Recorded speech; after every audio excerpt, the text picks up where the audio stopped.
Hi, my name is Lisa Silliman French. I'm a faculty emerita from Texas Women's University, and I'm presenting today with Amanda Young. Hi, I'm Amanda Young, and I'm an assistant professor at Slippery Rock University in Pennsylvania. Okay, today we're going to present to you some different models that we have coming from the university perspective. So our topic is the school district's model for infusing teacher preparation in the area of adaptive physical activity. So I'll start talking first of what we did at Texas Women's University before I retired. So we had a really nice program where we would work with different local school districts. We started out with one, and then we ended up working with about 3 or 4. And what we do is we work with the districts, including the teachers, and the students would come in. We'd have undergraduate students as teachers and graduate students. We would have master's and doctoral students helping with our program. We had stations set up in the gymnasium and a climbing wall and in the swimming pool.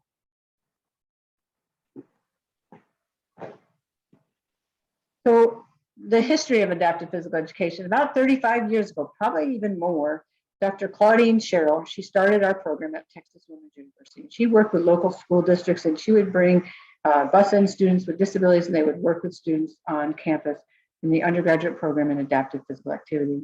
We collaborated with the Denton School District faculty and staff, and we ended up working with Lake Dallas ISD, some students from Dallas ISD, and I think those were the schools that we worked with over the years. And to be successful in this, we set up a model, and that's where Ron French came into play. He set up a program where we had undergraduate students and graduate students, faculty, undergraduate students, parents, and all the school districts. We had a really, really nice program. And since Dr. Sherrill and Dr. French left, we had other faculty that ran this program, and I just happened to be one of the other faculty members with Ron Davis, and we ran that program.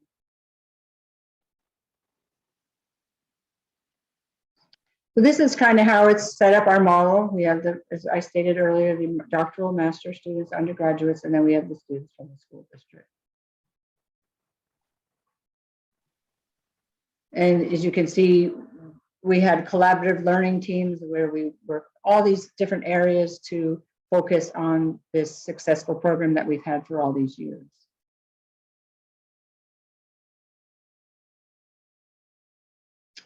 So this is the description of our practicum program.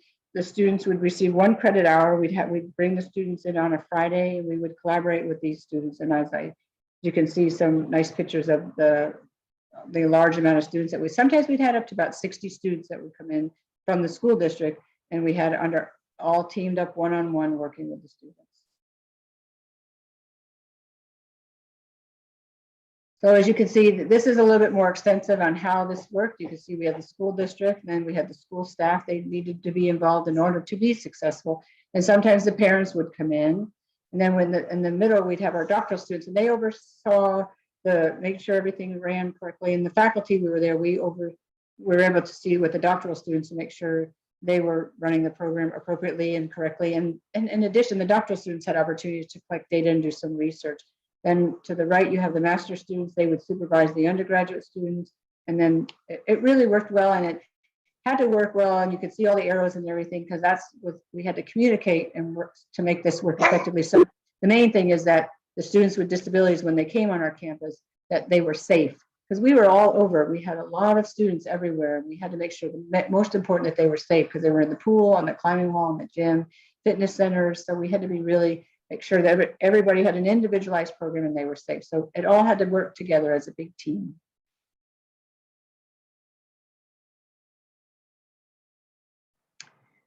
School district. It's really important that the school district, you develop trust with them, you collaborate with them, you work with the human resources. Administrators need your support when they get the support from the administrators.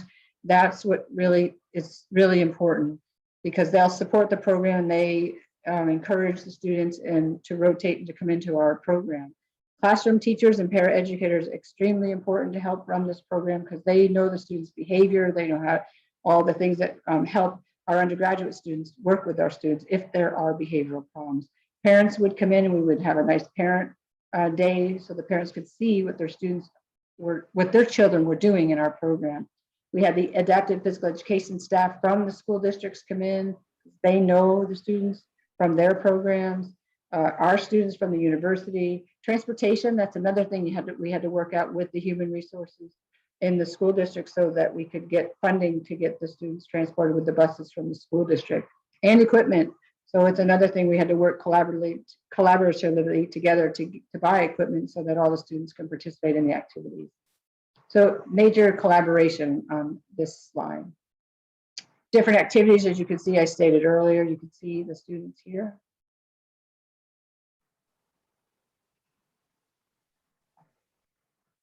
So that was our program on campus. We had other collaborative events that we worked with the undergraduate students. You can see we had, I'll go into these in detail in the next couple slides, what we did with the students. They had opportunities off campus.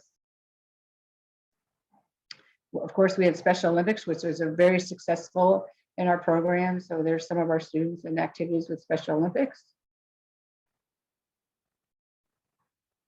We had Kinetic Games that was run by a regional center here, and that was mostly with Dr. Ron Davis. He is mainly involved with individuals in wheelchairs, and he was the faculty that was involved in the Kinetic Games.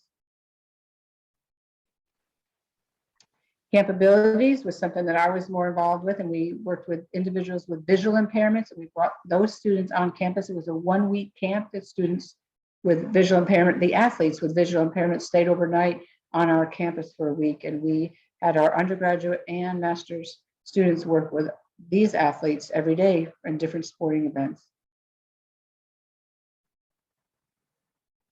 Sports Extravaganza is another sporting event that Region 10, which is here in Texas. They provide activities or sporting events for individuals with visual impairments, goalball, track and field. They did archery, beat baseball. So that was a big major 2-day event in our state, and that was our entire state was involved in that one. This was a nice opportunity. We went to Norway with graduate students. We went to Beitistolen Health Sports Center in Norway for 10 days. We worked with individuals with physical disabilities all throughout that area. We were able to go cross-country skiing, horseback riding, swimming, volleyball. We worked with physicians, physical therapists, occupational therapists. So this was a really nice opportunity for our graduate students at the university. So this was a great experience. We were able to take the students down to Dominican Republic, worked with the faculty, Dr. Mark Mann, and we worked with students with and without disabilities in the area of basketball and volleyball. We were there for a week.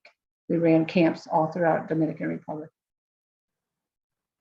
And a nice thing working with the doctoral students and master's students and with the state, we're able to do a lot of collaborative manuals related to adaptive physical activities. You can see all the manuals that we developed working with the state and the students from Texas University.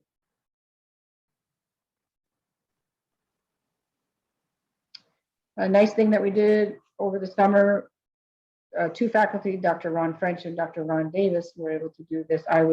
I assisted with but these weren't my classes, but the doctoral students and master's students also ran summer programs throughout the district during the summertime. So we did adaptive physical activity programs, and currently Dr. Susanna Dillon is now running these programs.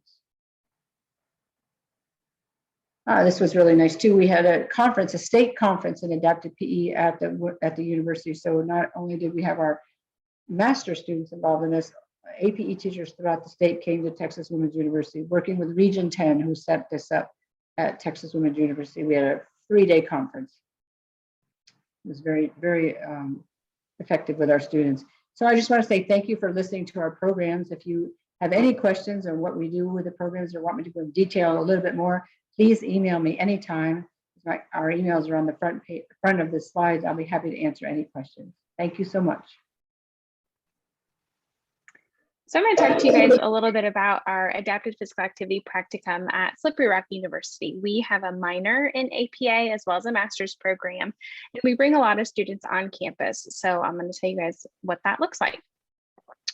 So what is our APA program? It's dedicated to serving children and adults with physical and intellectual disabilities. So not only are we working with school-age children, but we're also going to the early childhood side all the way through adults. So with our minor, there's 6 courses that are required. All students that will enroll in the APA minor will have a class in Intro to APA, Adapted Aquatics, Disability Sport, APA and Health Through the Lifespan, Program Design in APA, and finally Professionalism, Advocacy, and Leadership in Physical Activity. So with all of those courses, we have practicums that are paired up as part of the course requirements. So we have a Kids in Action, which is similar to TWU's swim and gym program, where local school age students come to the university, and half of them are in the swimming pool, half of them are in the gym, and then they switch. And those programs are run by our graduate students and facilitated by our undergraduate students. We also are very big in Special Olympics. So we have Rock Stars, which is a young athletes program. We participate in IUS, Interscholastic Unified Sports, in the local high schools. There's a coaching certification, Unified Fitness, Unified Intramurals. We also have a Transition Achievement program that helps with physical activity for students who are transitioning from high school into adulthood. We have a Rock Life program on our campus, which is a post-secondary program for students with disabilities to attend college. We also work with community partners as well as a local nonprofit called Envision Blind Sports. So with our practicums, we obviously rely on our partners. So our partners for our university are heavily involved in Special Olympics. We use partners from the local schools, elementary, middle, and high school. They often come to campus for our practicums. So our PE teachers and APE teachers will come and teach lessons, design lessons, and then implement them with our local students. And you can see some of these pictures here. We have community partners, so local agencies that provide services for adults with disabilities. They also come to our campus for physical activity opportunities that are led and run by our students. We also have some on-campus groups that we work with, as well as some local families. Different facilities that we have to take into consideration. So always finding a space for us. We are housed in the field house. So we have a lot of things that happen there. Pennsylvania is limited with our outdoor space sometimes because of weather, but when we can use outdoor space, we definitely do. We travel to local state parks as well as our campus recreation center. We have an equestrian center on campus, as well as traveling to local schools, using the classrooms, dance rooms, and local businesses to really provide these services for our students at the university and our local students and adults. So for our programs, we have different levels of experiential learning. So throughout the minor, our students have the opportunity to go from volunteer to mentor to leader, and then finally to coordinator. And when they have all these different experiences, they get to really build their resume and have so many great experiences working with students and adults with disabilities. All of our practicums are aligned with our courses, which is really great because our students get these opportunities and they're able to put into practice what they're learning in the classroom into our practicum, and then they reflect on those practicums in our classes. So it's a really great experience.